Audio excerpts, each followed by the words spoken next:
Good day, everybody. This is Chris of the Ancient Scholar. I hope this video finds you all doing well.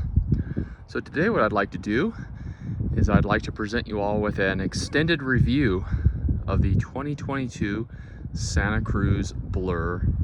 This is the C. The initially started out as a carbon C build kit. And I'll talk about the good, the bad, and the ugly. This is my experience after almost a year. I'll be coming up on a year of having this bike next month, the end of October 2022. I'm filming this video in September 2022. All right, so overall, what are my overall impressions after almost a year and over 3,000 miles? Well, my overall impressions still remain good.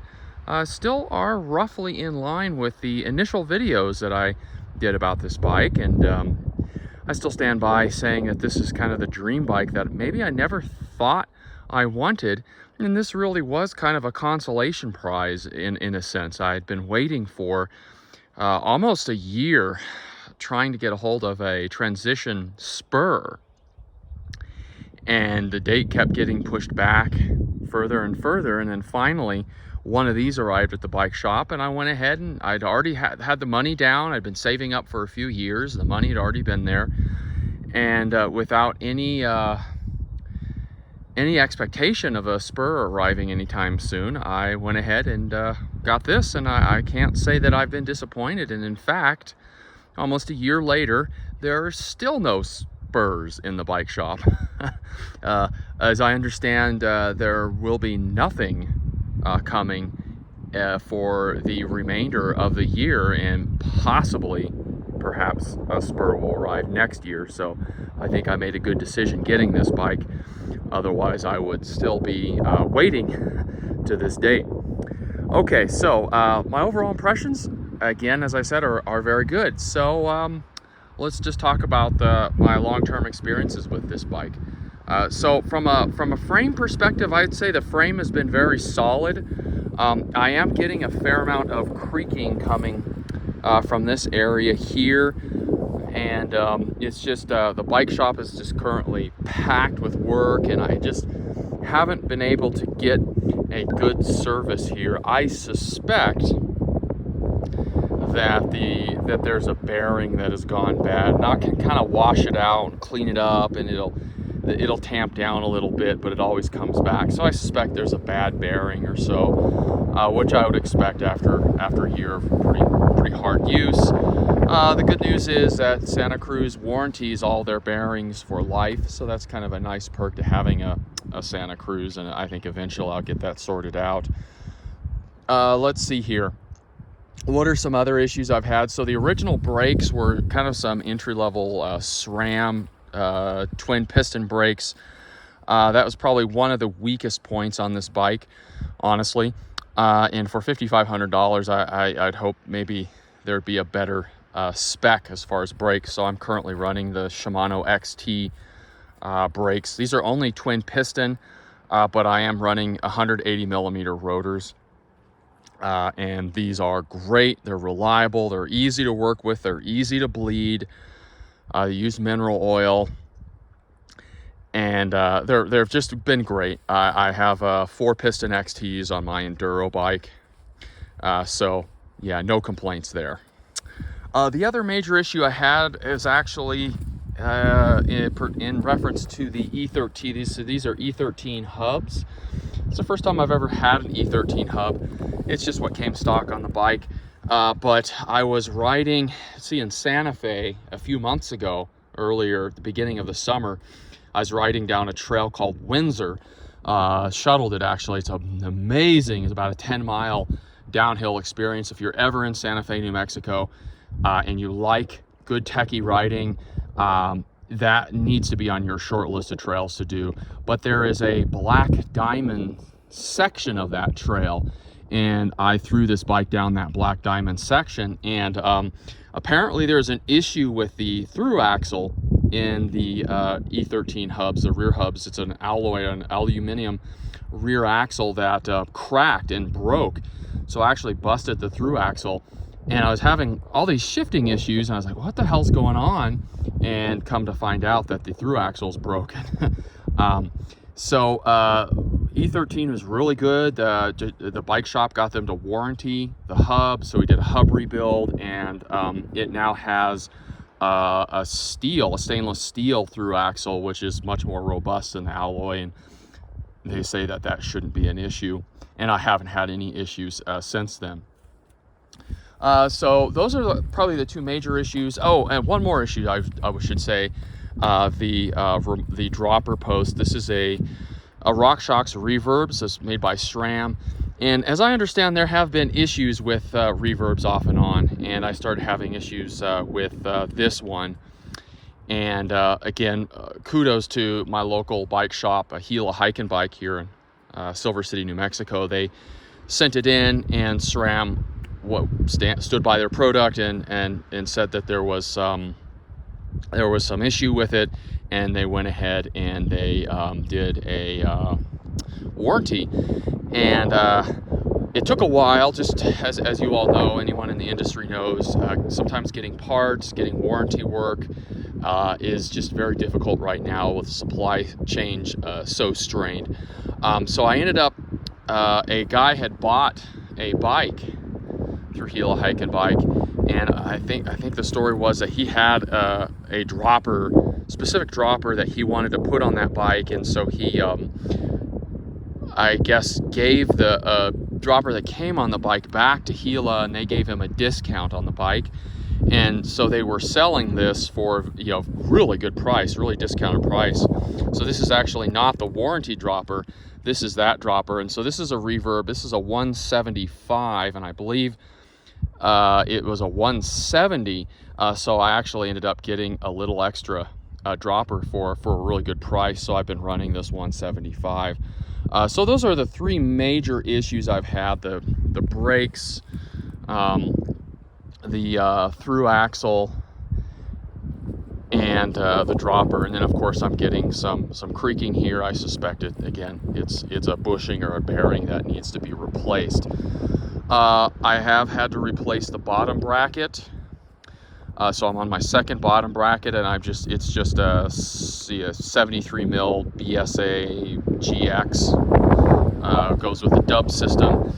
And I had an issue with this right here. This is a preload ring, and it puts preload and kind of secures the crank in place after it's installed. And the preload ring, the rings are made of plastic, so they're kind of flimsy, and it cracked and failed, and so I was getting a little bit of lateral motion and some creaking and popping because of that. But these are pretty cheap and pretty easy to replace. So I have a new preload spacer on there, and things are doing just fine there.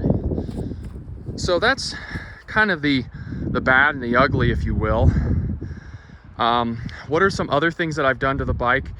Well, I did upgrade the tires. I was really initially very positive regarding the original tires. I believe they were Recon Race, the 120 TPI, so they're fairly light, very quick and fast, and had reasonably good traction for what they were.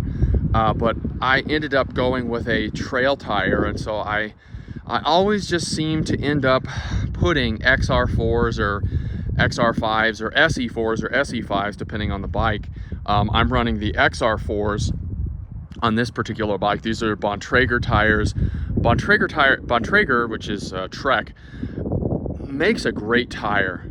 They really do. At least in my area, there's a 30-day warranty that if you put a Bontrager and anything happens in 30 days, you tear the sidewall or what have you, they'll warranty and you'll get a new tire. Just bring it into the bike shop, they'll take a picture, give you a new tire, good to go. I haven't had any issues with these, and generally I've had pretty good experiences with Bontrager tires. But these are the XR4, this tan wall. I thought that was kind of a nice, the nice tan color kind of contrasts a bit with the orange and the kind of the orange and gray, dark gray of the frame. These are 29 by 2.4. They're a little heavier, but they're a little more aggressive tread pattern, and they offer a little more hookup and they're really nice on the ton of trails that I ride here in New Mexico. Can be pretty rocky, pretty techy, where I would rather have that traction and a stronger sidewall. I believe that's a payoff for the extra weight. So they are a little heavier, but I just think in the environment where I ride, the trade-off is really good, and so it's really helped make this bike even more aggressive. Some other things that I've had to do a little bit. The suspension is interesting, particularly the rear suspension. I find that it is incredibly supple for what it is. So it's a 45 mil stroke shock that then gives you 115 millimeters of rear wheel travel. And in my mind, for basically a short travel 29er, I find that it is incredibly plush. And I was running at about 25% sag initially, and I was finding that it was bottoming me out quite a bit, that it was just really linear. It didn't get that ramp up in the rear end of the stroke, the rear end of the travel. Now it's a good climber, it's supportive, it doesn't bob, but once you get past it, it's almost like a digressive curve where it seems pretty tight off the top, and then you get in the middle and it gets really plush throughout the middle and end of the stroke. And so I thought, well, maybe I could play around with volume spacers, and I went ahead and actually had a shock service done on this. I tried to do at least a full shock and fork service at least once a year, and lo and behold, there's actually a 0.6 spacer in this already. And so I think they make 0.8 and 0.9 spacers, and I'm waiting to get some in to play around with them. But what I actually did is I increased the pressure in the shock and decreased my sag to about 22%. And just that few percentage, just a few millimeters of sag from 25 to 22 has actually made a fairly big difference. I find that it's not bottoming out as much, and it seems to be a little less linear. And so I'm gonna just kind of play around with that for now and see how it goes. So as far as the frame goes, I've had no issues with the frames, no cracks, no pops, no creaks. I haven't had any warranty issues with the frame. Of course, I've got full ride wrap frame guard, and I even put on some lizard skins, leather carbon, in the particularly sensitive areas like the top tube here. And then I've got lizard skins covering, oh, it's all dirty, sorry. We're in monsoons now, so it's a little damper than normal, so we're getting mud and stuff. Well, not even mud, but just wet areas and some running water. But you can see I've added some extra padding there to protect the frame, but I haven't had any issues. I know some people with certain, I think the tall boys and the high towers, they've had issues with the paint peeling, or the outer finish of the paint peeling off the frame. I haven't had any of those issues. The tires, or rather the rims, these are just the stock race face rims that came with the bike. I had no issues there. I haven't had any spokes pop. I haven't had any cracking of the rims. I have some denting and so that where rocks, you can see where rocks have hit the rims. They're alloy rims. That's to be expected. But the cool thing about Santa Cruz is they actually make their rims in-house. They hand build every single rim. So you're getting a pretty good product. So things have been good there. And I've had no issues at all with the Fox 34 step cast. I absolutely love it. It's solid performer, kind of just a set and forget. And that's just kind of how it is. When something works, you just tend not to even pay it attention, any mind, until or unless it doesn't work. The other major upgrade I've made on this bike is I went ahead and pulled the trigger and went with the Axis the AXS electronic shifting. So I'm running the GX axis. So you can see the electronic shifter there. And then you can see the derailleur there. And I've had absolutely no issues whatsoever with that. I actually rather like it. Very consistent, very nice, no issues. I could get a couple weeks out of a battery charge, but I always carry a spare battery with me. And you can get them cheaper off of Amazon than you can direct from SRAM. So I have a backup battery. Yeah, I've really quite enjoyed that. So that's it as far as just kind of the mechanical build issues of the bike. As far as how it rides, pretty much the same as when I got it. It's much more cross-country oriented. So it's, you know, it's gonna be a little more squirrely going down tight or going down steep technical terrain. But it's kind of fun. I won't deny that it's actually kind of fun when it gets a little rough and nasty, and you kind of feel like you're pushing the limits. It feels fun, but it's definitely not an enduro bike by any means. But you know, it's a solid performer, and it's not going to hold you back too badly going downhill. I find that the reach is a little shorter on this than my enduro bike, so interestingly enough, it's actually a little more maneuverable and a little more playful. My enduro bike is a Transition Sentinel. It's a V1 Sentinel, and the Sentinel is not as playful as this bike, but the Sentinel is just kind of a steamroller, if you will, steamroller on the trail, and you just point it and it just rolls over everything. But because the reach is kind of long, the Transition is not as playful. It's not as fun when the terrain gets tight. You do have to work a little more. So the Sentinel really likes more open terrain, with big jumps, flow trails, those kinds of features. So this is actually kind of fun when it's tighter, it's twistier. This is great for like switchbacks, because it can maneuver a little easier than my Transition. So I think I've mentioned in prior videos that I just love having two bikes, honestly. I love having a more enduro focused bike, and then I pair that with a more cross-country focused bike, and I'm able to really truly enjoy an entire spectrum of terrain. I know a lot of people have talked about these quote-unquote quiver killing bikes, where it's kind of like a one bike does all, like a trail bike that can do everything.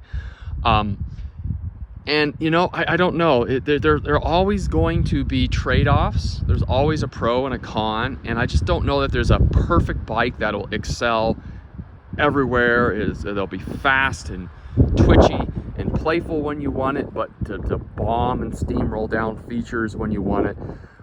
It's hard because almost always comes down to geometry, and just certain geometries really favor certain conditions. Even the more progressive geometries, even this bike is much slacker than its predecessors, and it's using the more contemporary 44 mil offset fork, and so on, and so I think we're getting there.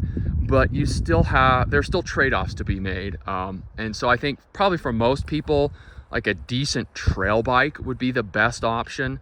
Something like a tall boy. I think if you really wanted to have the best of multiple worlds in one package, something like a tall boy, maybe even a Bronson, that might actually be a good option for you. But I just love having just a full-on enduro bike for my raunchy downhill stuff, lift served access, shuttling, and then pretty much everything else this bike is incredibly capable on. And when I get in over my head on this bike, it's really damn fun.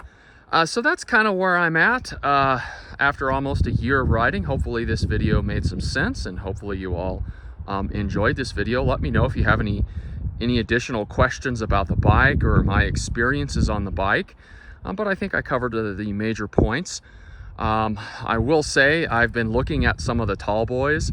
The shop just got some some new tall boys in, and I'll be honest, that new kind of silver gray color and the new VPP suspension, you know, I'm kind of like, well, if I could sell this, and that would be I bet I could make a really good down payment on one of those. I wonder what that would do.